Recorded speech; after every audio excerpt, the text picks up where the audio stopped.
দশম শ্রেণীর বাংলা ব্যাকরণের দেখো আজকের এই ভিডিওটাতে যে প্রশ্নগুলো আলোচনা করছি সেখানে শুধু যে তোমরা এমসিকিউতেই এই ধরনের প্রশ্ন পাবে তা নয়, তোমাদের ভেরি শর্ট অ্যান্সার টাইপ যে কোশ্চেনগুলো থাকে 1 নম্বরে, সেখানেও কিন্তু তোমাদের এই ধরনের প্রশ্নগুলো একটু বিশ্লেষণ করে লিখতে হতে পারে।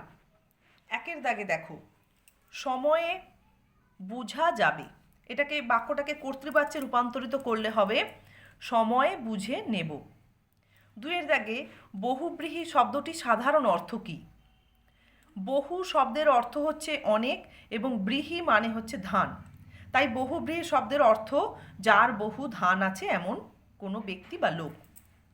এগুলো 1 নম্বর মানে যেটা হচ্ছে তোমাদের ভেরি শর্ট অ্যান্সার টাইপ কোশ্চেনের ক্ষেত্রে এই ধরনের প্রশ্ন থাকতে পারে। এরপর 4-এর দাগে দেখো, এ দেশের বুকে শান্তি আসুক নেমে, অর্থগত দিক থেকে বাক্যটি কি ধরনের বাক্য? না, এটি হচ্ছে প্রার্থনাসূচক বাক্য। ভালো করে দেখবে যে বাক্যের বিরাম চিহ্ন বা কী প্রয়োগ করা হয়েছে, সেখানেও কিন্তু তোমরা সহজে বাক্যটা কী ধরনের বাক্য সহজেই ধরতে পারবে। তারপরে দেখো 5-এর দাগে, আগে সুপ্ত পরে উত্থিত, সমস্ত পদ হবে সুপ্তোত্থিত। তাহলে এই সমাসটি কোন সমাসের দৃষ্টান্ত?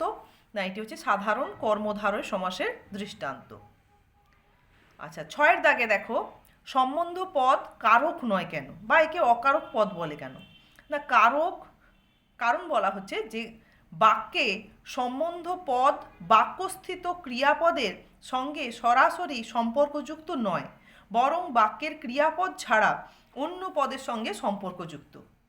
কারণ কারক শব্দের অর্থই হচ্ছে যে বাক্যস্থিত ক্রিয়াপদের সঙ্গে অন্য পদের সম্পর্ক, আর সম্বন্ধ পদের ক্ষেত্রে সেই ব্যাপারটাই প্রযোজ্য নয়, তাই একে আমরা কারক বলি না এই পদকে, বা এই পদকে অকারক পদ বলা হয়।